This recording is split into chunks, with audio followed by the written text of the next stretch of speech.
Hello, everyone, and welcome to the latest edition of the Royal Blue podcast.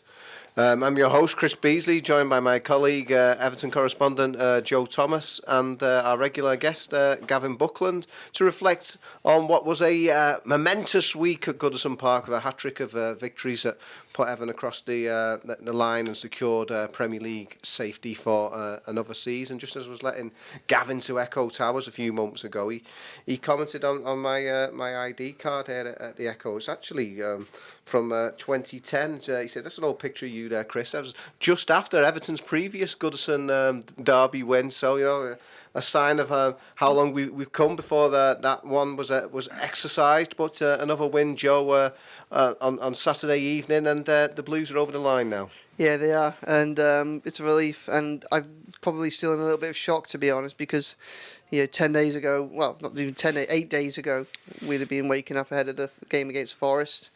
And, I didn't think it was going to quite develop that week. I mean, It was a fortnight ago today that they were at Chelsea, and I just think about how grim things looked after that, and it's astonishing how things can change in such a short period of time. But that's it. The relegation fight is over, and it's over. Not even pending appeals and things like that, as the Premier League would have you believe in the build up to the to the game on Saturday. It's well and truly done and dusted, and all of a sudden I can start looking forward to next season or the end of this season, and wondering whether Dyche will use this as an opportunity to play some squad players or some youth players, and also kind of looking nervously at the Championship and wondering whether both Ipswich and Norwich will come up, because there'll be some long old journeys added to the Premier League next season if that's the case. But what a lovely place to be in.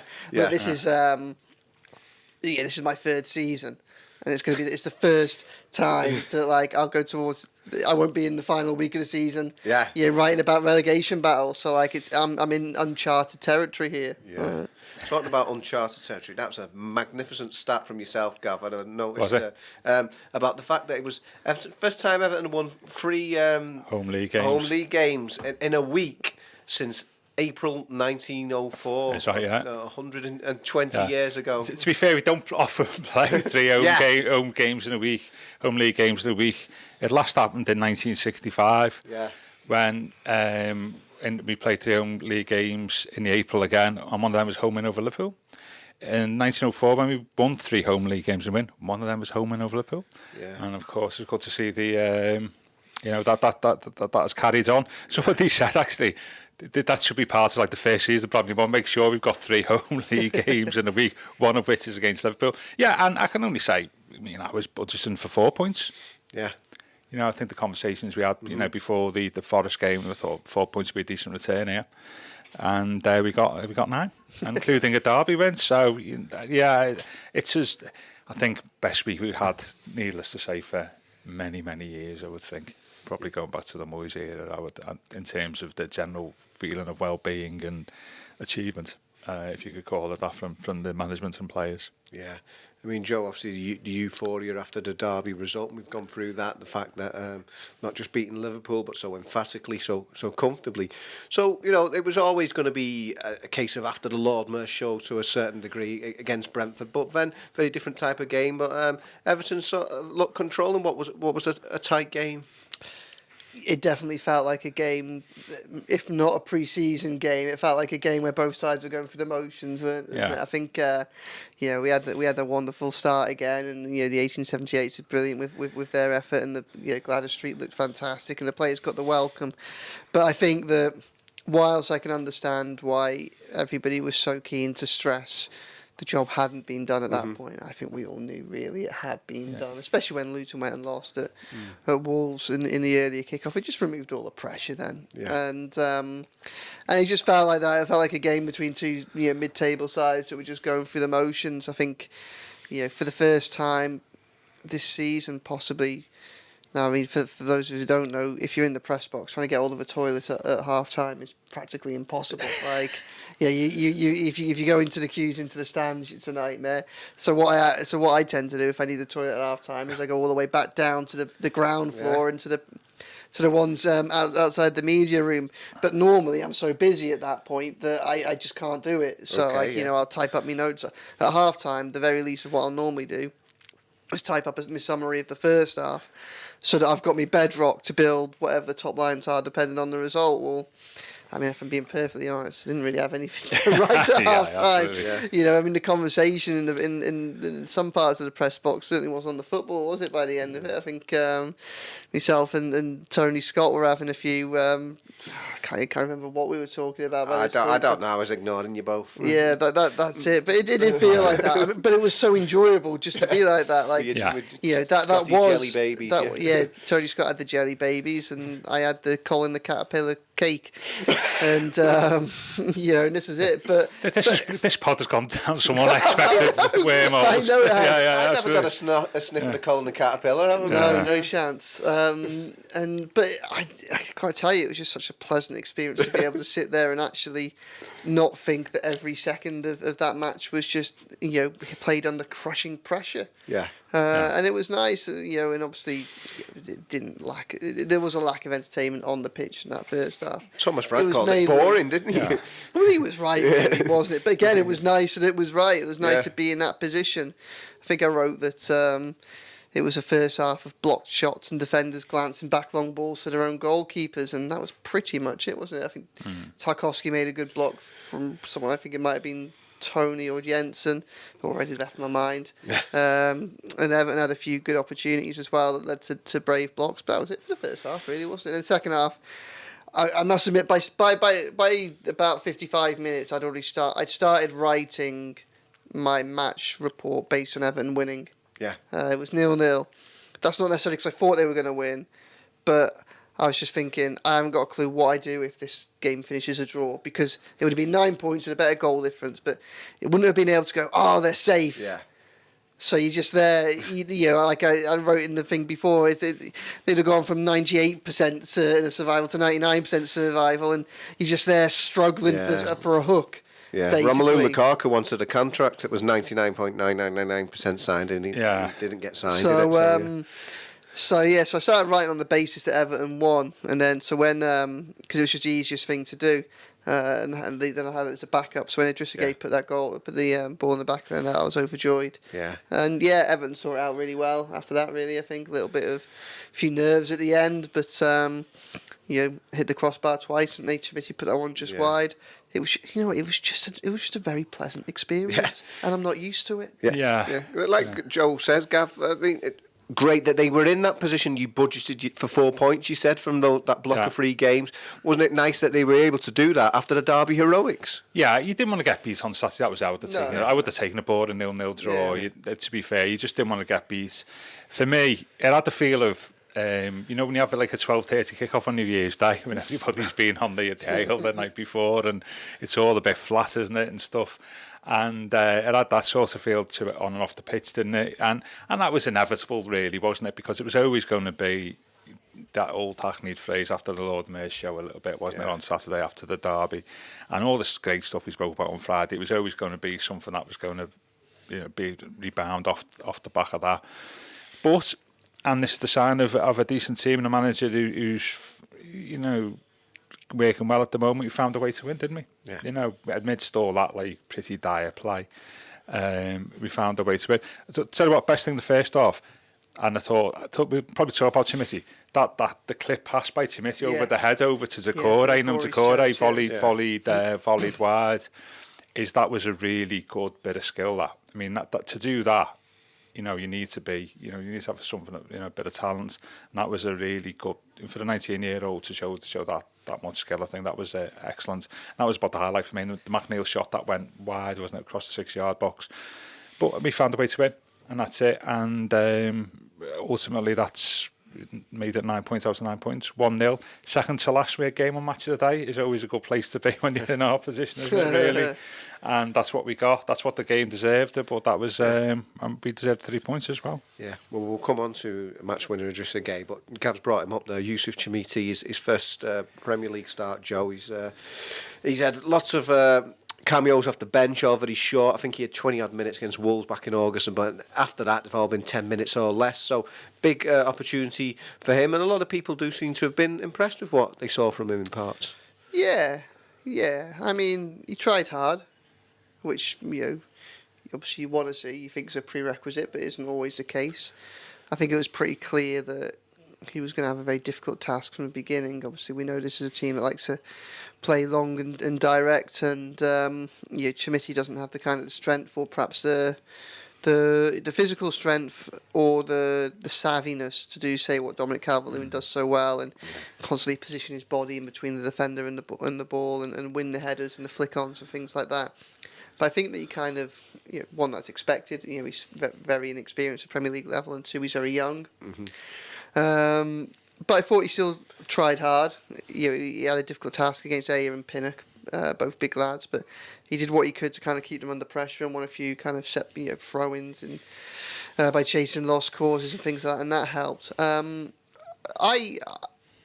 didn't think he had that much of an impact on the game, but I was actually, Gav alluded to it there, I was actually quite impressed by the little glimpses that we did see. We know he'll grow into himself, both psychologically and physically as he kind of gets more used to the Premier League. But what I was quite pleased about was I thought there was evidence of a footballing brain. Which isn't, you think would be a given in footballers, but I'm not sure it constitutes. No, it isn't, in my experience. Some very effective Premier League players, including some at Everton, probably still get by on what they bring to the game physically, rather than in terms of intelligence. Chermiti has the build to suggest that he could eventually have a role to play physically, but things like that little flick to score the goal, it was just a little touch of class that just suggested that he could read a game and he could find a way to feed players in. That's really promising. And then I liked, he should have scored in the second half. The one-on-one. Should have put the game beyond doubt. But I like the fact that he got into the position in the first place. I like the fact that once he kind of got the ball on the edge of the area, he managed to make sure he got into a position where he had a good chance to shoot. Because it did look a little bit clumsy at first, but there were defenders around him. He was able to kind of create the opportunity for himself. And I like that he went for the dink finish. Yeah, something different. I like that he went. It might be audacious, it might be cheeky, and it didn't work. And there are other times where you say, "Why didn't you just blast it?" But it just again showed that I thought it showed that his thought process was very quick. He was thinking about what he was doing. Keeper had gone down there. When you look at how the keeper went down, how Flecken went down, chipping him was probably the most effective way to goal. He just got the angles wrong. And when you say, for instance, you look at the derby a couple of days earlier, and Liverpool has some fantastic players, but Darwin Núñez is a player who scores a lot of goals and is a very good player, but he's someone who gets his head down and just hammers the ball. And you think quite a lot of the time it would serve him better to have a little bit more thought about what he does with his shots and what he tries to do. And I like that Youssef Chermiti, despite on the biggest stage of his career so far and the biggest opportunity he's had at Everton so far, felt comfortable enough to be able to think about what he was doing, even when he only had a split second to think about it. And I think that bodes well. I still think that he's a bit of a confusing signing in the rounds when you look at kind of where Everton were last summer, what they needed and what they were going to commit to spend to and things like that. But, if he can carry on developing, would he be an answer for next season? Possibly not. But I think that, Dominic, this is probably a conversation for pods down the line. We've got the rest of the season, but I think there's a big question mark over whether or not Dominic Calvert-Lewin will still be at the club next season. He'll enter the last 12 months of his contract. There are clubs that want him and are interested in him. There always have been whenever he's been fit. And it may well be that the club and the player have a decision to make over the course of this summer. Now, would Chermiti come in as a direct replacement for Calvert-Lewin? You would hope not. You'd think that somebody else would need to do it. But could he form part of a more varied and more able and, if not diverse, because obviously there are a lot of players with very similar profiles there. Or there are Calvert-Lewin, Beto, and Chermiti. I'm not saying if Calvert-Lewin to go, but could he form part of a better attack next season with more players you can rely on? Well, yeah, quite possibly. I thought there was enough in there to show that he could. So good. I liked him. Yeah, it's interesting what you said actually, Joe, about Darwin Núñez. Our colleague Paul Gorst, the Liverpool correspondent, said his only shot is the Hulk smash. So Well, that's it. And related. we've already seen. Yeah, he missed it. Yeah. But like we've already seen that Chermiti perhaps is a little bit more in his locker than that, and that is a sign that offers some hope. Yeah, Gav. I mean, like I said, he's obviously the second 6'4" Portuguese striker in the books, but he's certainly no like-for-like replacement for Beto, is he? He is a very different sort of player. He's 6'4". Yeah. Yeah, like a young Gavin Buckland. Yeah, I wish. Yeah, I can only. That's his next stage of his development. To become second choice striker, isn't it? After Calvert-Lewin or whoever, if Calvert instead to overtake Beto in the running order for them. So that's his next stage of his development rather than being third. I don't think he's the same as Beto, isn't he? I think he's technically far more proficient. But at the same time, I think he's got Beto sort of. He's quite quick, Beto, isn't he? But I like about Chermiti, he obviously has got a bit of intelligence about him. Even when he first came on, I can't remember his first substitution appearance this season. He made some good runs behind the defence. I think he saw that intelligence on Saturday. I think he's got a good touch in and around the area. Needless to say, just as good as touch as Calvert-Lewin. And I think what you find with him is, if he got a goal, I think that would be... I think that can be a big thing for a player that age coming into the team, particularly from abroad. If you got a goal, you'd see a difference.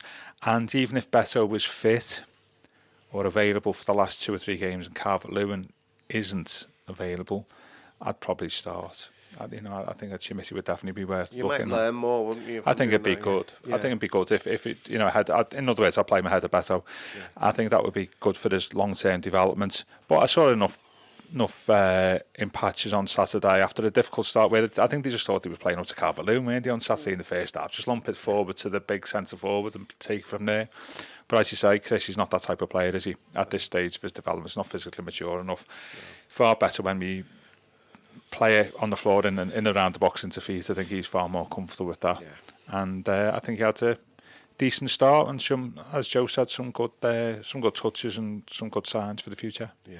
Do you have an age at the end of the age spectrum, Joe, the match winner, Idrissa Gueye, who's now enjoyed his most prolific Everton season? No, his second goal of the week and a third of the season. There'd been one time people would have been wincing if he got that sort of chance in the box, but he took it with aplomb. Yeah, he did. I mean, he's had some week, Idrissa Gueye. Yeah. A week that probably just shows how important he can be to this Everton side.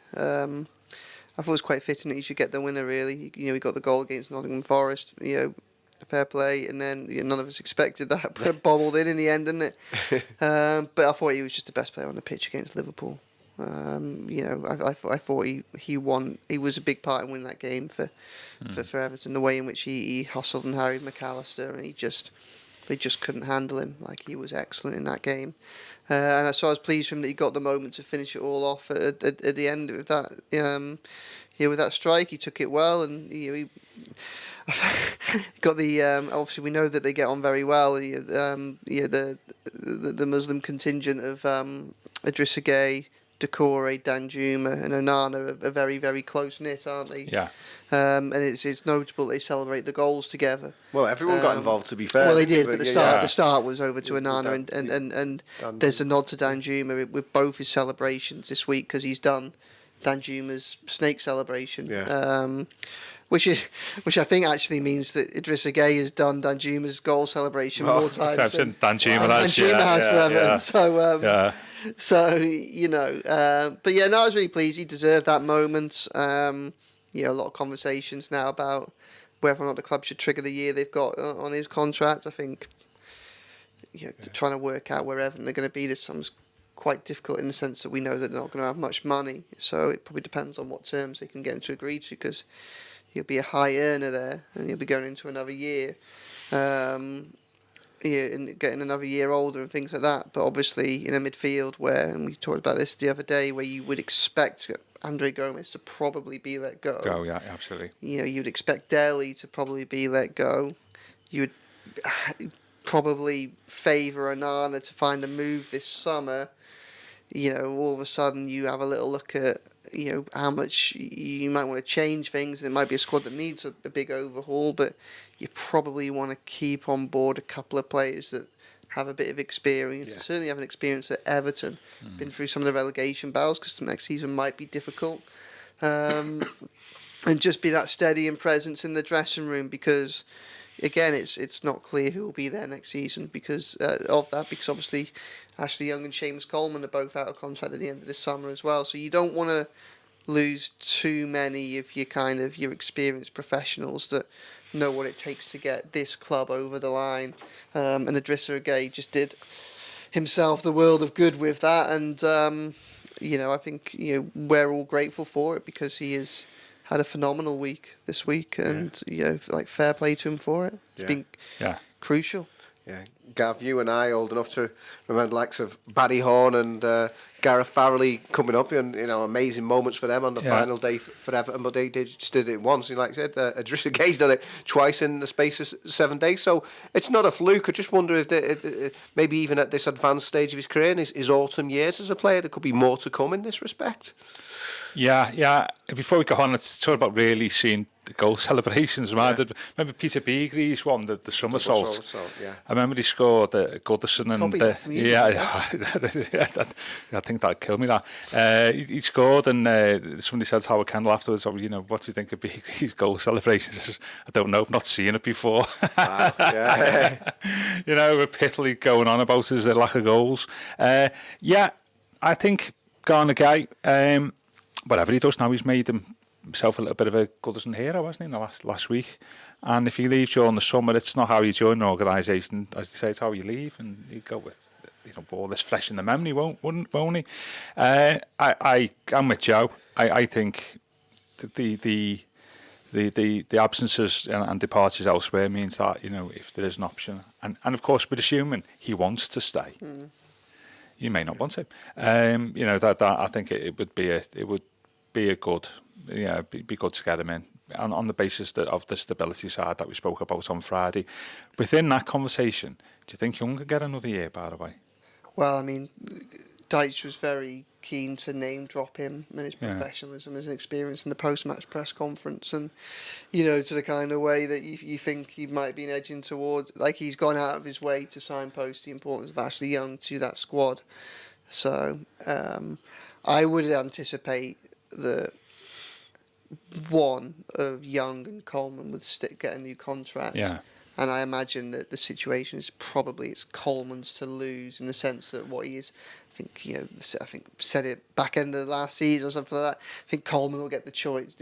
Coleman will get a big say in how and when and if he departs that club. Obviously someone who's done coaching badges and things like that. Obviously struggled with injuries again. Young can cover more positions, he can do. He can do. But I think what. Answering a slightly different question to one you've asked, Gav. My hope would be with Coleman that there is a resolution in the next fortnight, and that it's made public in the next fortnight, because I think that Coleman, if, say, for instance, whether it was a club decision or a personal decision, I imagine it'll be a decision that's taken. Both would have a conversation rather than one say to the other. If it was, say, that Coleman didn't want to carry on at the club, I would hope that everybody would know that going into the final home game of the season against Sheffield United, so that he gets the send off that he deserves. Yeah, I agree. I know football isn't the kind of as sentimental as that, but. And I'm not speaking from a position of any insight here. I don't know what those conversations are going to be with Coleman or where his head is at. But I really think it would be a shame if, for instance, a decision was to be made where he didn't stay on at Everton as a player, and we found out after after the final ball had been kicked at Goodison. That happens with Tony Hibbert and Leon Osmond. I was going to say, you're absolutely right, Joe, but I was going to say what you just said there, Gav. Yeah. Tony Hibbert, Leon Osmond, two stalwarts of the club. I think possibly even like a phone call after the season to finish. You're not being kept on, and I think he's not. I don't think he said it publicly, but I think Phil Jagielka was a bit peeved. He never got a testimonial either. Yeah, I think I don't want sentiment to be the sole defining. bit in terms of Young or Coleman. I think Young, for me, of the two, I'd rather have Young because I think he offers, flexibility. We talk about trust. I mean, him and Dyche go back a long time. They go back for the Watford days, don't they? They go back like 20 years, don't they? So it's even longer than Dyche's management days. So he's obviously a player Dyche can trust as a consequence of that. And Young's another one who's had a good week, hasn't he? After an interesting appearance against Forest. He did well in the derby. Did well again on Saturday because I think Bueno's a difficult customer, and he would, for his versatility, he would be the better option. And plus, he's probably going to be fit. But at the same time, I do think there's something needs to be done with Seamus. As Joe said, if it is going to happen, then make sure it's announced before the end of the season so we get a proper send off. I think it's maybe slightly different because I think with Hibbert, Osman and Jagielka, there's still quite a lot of old stalwarts still knocking around the team, like Tim Howard will still be there and so on. But Coleman's is the last sort of relic, isn't he? Relic's not the right word. He's the last symbol of the sort of Moyes era, isn't he? So it's a slightly different position he's in to the previous players who've gone. And I think fans see him as symbolising Everton far more than any other player. So he's probably got more justification for a send off, and that would be nice. And I wouldn't want sentiment to be the sole, the sole parameter in which to select either Coleman or Young. I'd have Young out of the two. Yeah, just a slight deviation, Joe, because we've had a comment here from Ian Clark. I don't know, he's got his tongue in cheek here. He's put, play Keane up with Chermiti, Danjuma left, McNeil in the middle. See how it goes. Like Gomez to stay. Fair enough. Thoughts on that? Quite a few things to tackle in that statement. Yeah, there are. Big Keane up front for starters with Chermiti. Well, I mean, don't go 4-4-2 against Luton again. Whatever you do, surely. I might find myself on the end of a beating here, but I can't for life of me see McNeil in the middle. I know people. A few people have suggested that. I know this has become quite a common argument at the minute. I think it's baffling because I think there's a player he's very, very one-footed, and I think if you're going to play in the middle of the pitch in the Premier League, to do so with only 1 foot, you're asking a hell of a lot from a player. And he is one-footed. He did all right at Fulham when he played in the middle. I think he reads the game well enough. And it's been, the big story of last week was Idrissa Gueye. The other big story, I think, was the reawakening of Dwight McNeil's left foot. I don't know where that came from, but obviously scored a great goal against Forest.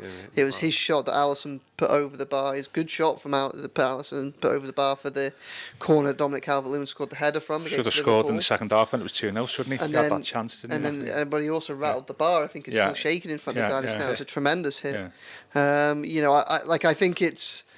I think there's a danger of, it's when he's on form, it's such a wonderful sight to see Dwight McNeil cutting in off the right, or just quite to see him centrally and unleash a shot, because he can strike a ball, can't he?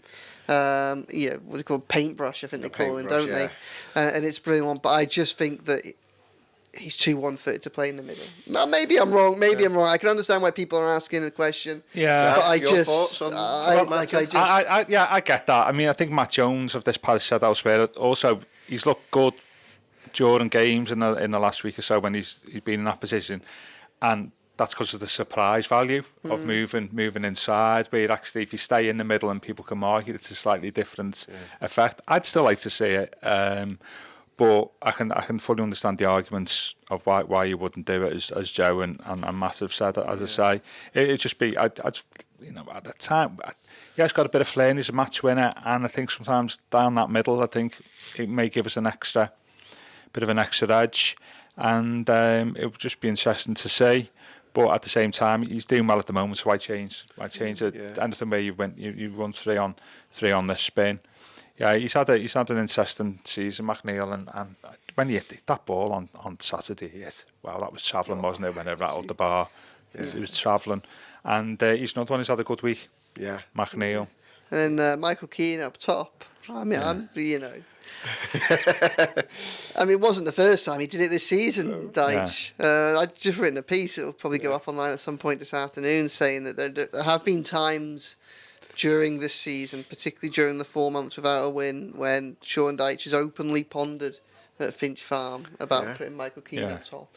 Yeah, when goals were such a struggle and there were injuries up front and Calvert-Lewin had gone months without scoring. I think that had there been a little bit less pressure, or had he had an opportunity to have done it and perhaps, not faced a backlash if it had backfired, I think we might have actually seen it before.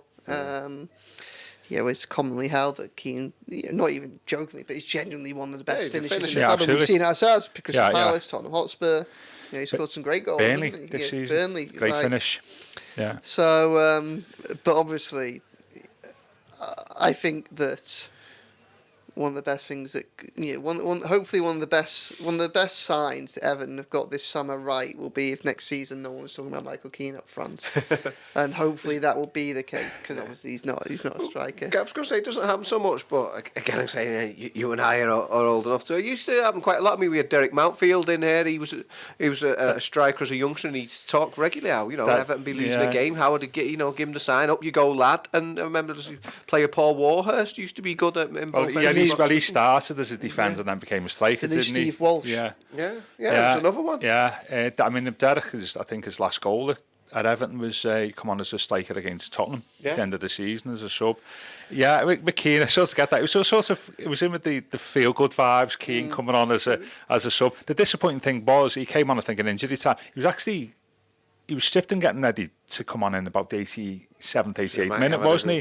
Then he put him back on the bench. So it just felt right within, the week it's been. We could all have it. We all felt chilled out about it. The final 10 minutes was just fun, wasn't it? And how weird does that feel to have fun at Goodison Park in the back end of the season at the minute?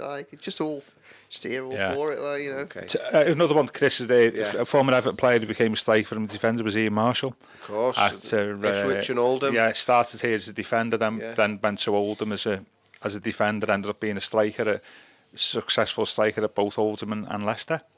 Yeah. In fact, Joe, you've got a fan here. The Blues has said, I agree with Joe. Thank you. McNeil's touch on the half turn is too inconsistent, and so is the weight of his pass. Better as a wing back than a 10, in my opinion. Well, that's an interesting one. Yeah. Okay. All right. Yeah, no, I like that. That makes sense. Well, he played wing back at the back end of last season, didn't he? When we had him on one wing back and Gar on the other side. It just makes, again, that's the other thing. If you play him as a number 10, then you just lose his defensive attributes as well. And I think those have been so crucial. I mean, I think that's a fair point because it's like when you become a number 10 and you've been coming from out wide, you don't just play as a winger in the number 10 position. You're asked to receive the ball with your back to goal a lot of the time, aren't you? And something, let's face it, probably the best number 10 performance this season was Jack Harrison against Newcastle. Yeah, well, we're both fans of that. And Jack, if you said as much to say about McNeil, I'd like to say Jack Harrison has got more of the attributes. He's got a lower centre of gravity, which is always handy to have as a number 10. One of the best things about, for the first time in Sean Dyche's Everton career, and go back to for the first side of my Everton writing career, Everton have now got a few games where it doesn't really matter what happens.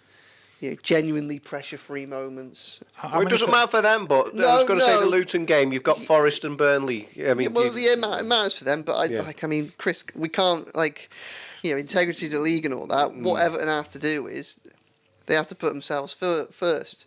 And I think that the last 3 games, and obviously we want to try and finish as high as possible because it does have a financial impact. Of course it does. But really, this is the first opportunity that they have it for several years to actually experiment with that Everton side. There aren't many opportunities. There aren't many areas in which you can experiment. Yeah. But I think that, we know this summer is going to be very difficult. We know next season could well be hard.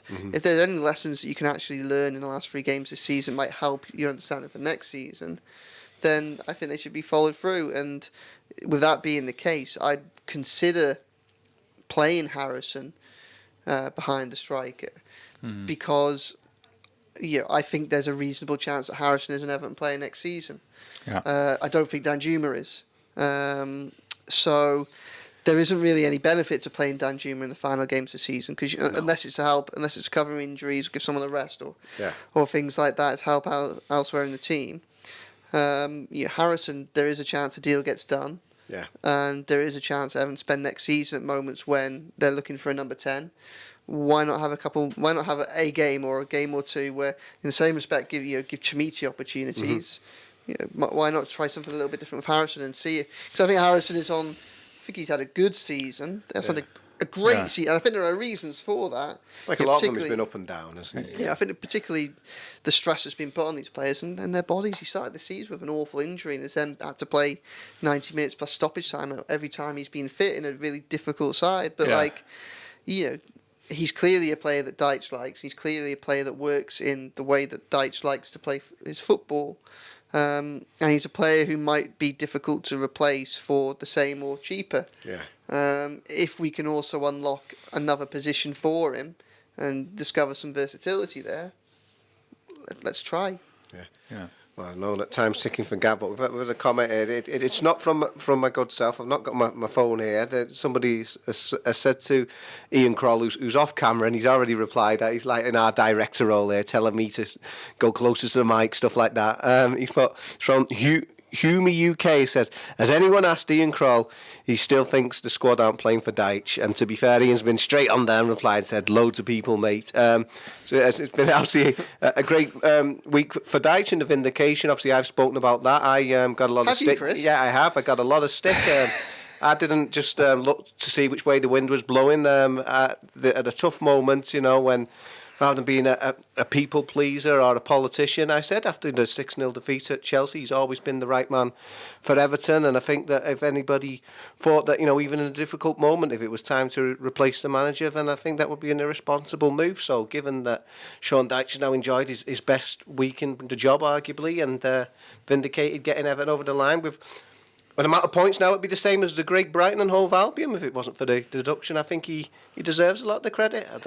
Yeah, well, I think it's important to recognise that the strength of feeling in the aftermath of the Chelsea game, I think a lot of that was justified. I think people were hurting and that was right. And I think that obviously, bearing in mind at that point, Everton, despite obviously 8 points of deduction, had gone, 4 months with only one win in the Premier League, and that was that game against Burnley.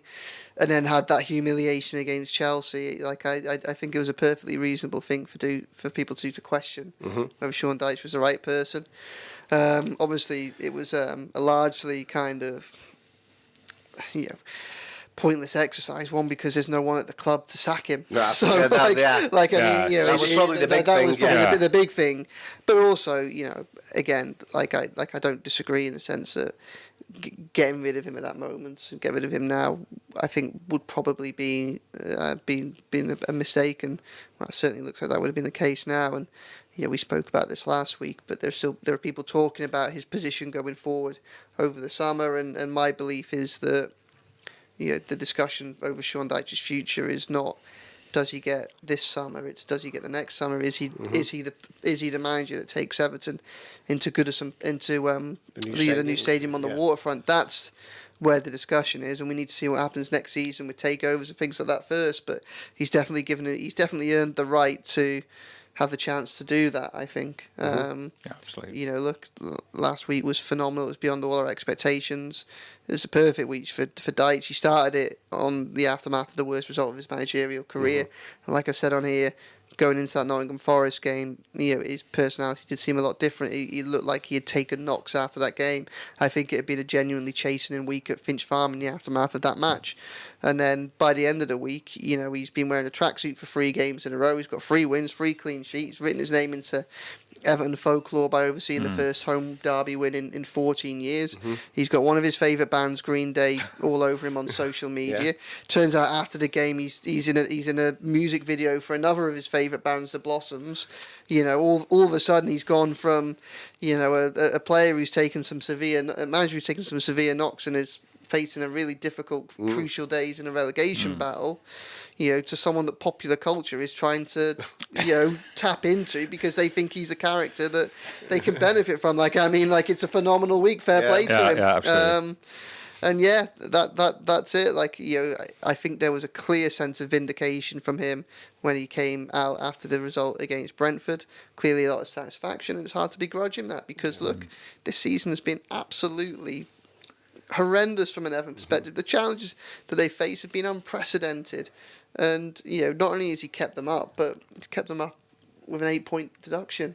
Yeah. And you look at you could take another 8 points off, and they still wouldn't be in the like it's just absolutely astonishing. I mean, we've got 2 very winnable games coming up, haven't we? And we could have a gross point tally of 50 points this season, Really? couldn't we? Yeah. If you think about it, we're on 44 without it, so we could have 50 before we play Arsenal, and that's what 12 or 13 points more than the last 2 With seasons. With a weaker squad and all the turmoil, etc., blah blah blah. So that's a hell of an achievement. To be fair, because I'm expecting points in the next 2 games, obviously. So that, and I said all along, haven't I? It'll be the time to judge this season is in 2 or 3 seasons' time, not now. Yeah, I mean, Gav, if I come back to you, then so you can have your say on it. But I was just thinking, I've said this personally in a piece today. Oh yeah, it was a horrendous run. I'm not going to disregard that. It was record breaking for Everton in the Premier League. Yeah. And they were tough times, of course. But I've said all along, I think personally he's the best fit for Everton since David Moyes. I've done in my piece today. All those other managers that have come under Moshiri before him, I think there's a lot of football snobbery over Sean Dyche and the way he plays. Look at Burnley now. Oh, isn't Vincent Kompany amazing? Well, he's the one still in the relegation fight, and they spent a lot of money. So I think that there's been a lot of debate about Dyche, but I think it's not the same as should Amadou Onana play or not. It's a very dangerous thing to talk about going for a 9th manager in 8 years, and of course it was a poor result, and it's been a massive swing over the last week. But I felt all along that's the reason I backed him, because I just think he's a good fit for Everton, especially in these difficult circumstances. Yeah, but it goes back, if you've only won one, whatever it is, in 14 or 15, then any manager in the history of the game is going to be under scrutiny, and their job's going to be questioned, isn't it? So that's perfectly acceptable position for fans, and I totally support that and understand it. I think that the question was, I think, after Chelsea is whether, don't go now, but at the end of the season, I think there's a discussion. I think that is probably now being resolved. Joe, from what you're saying there, actually that discussion at the end of the season now null and void.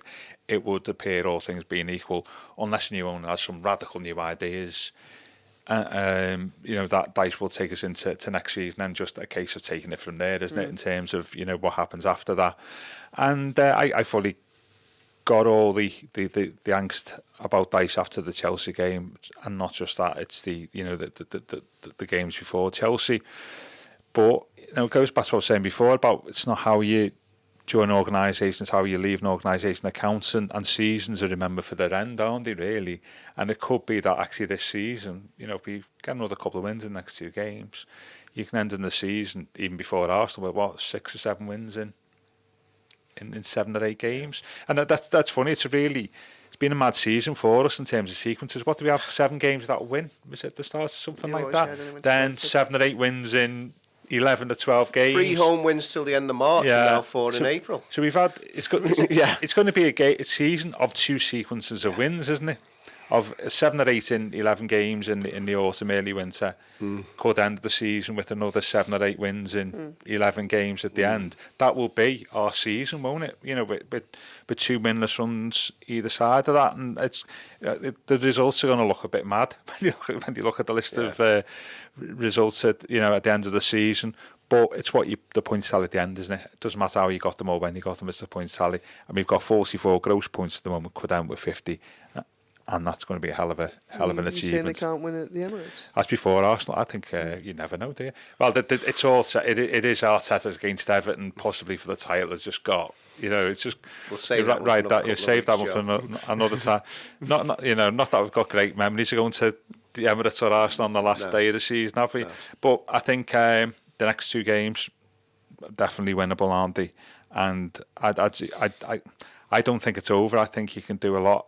We said before tactically about the what we can do next couple of games, maybe experiment, but we need to get as many points as possible, because points mean prizes, don't they, as they always used to say.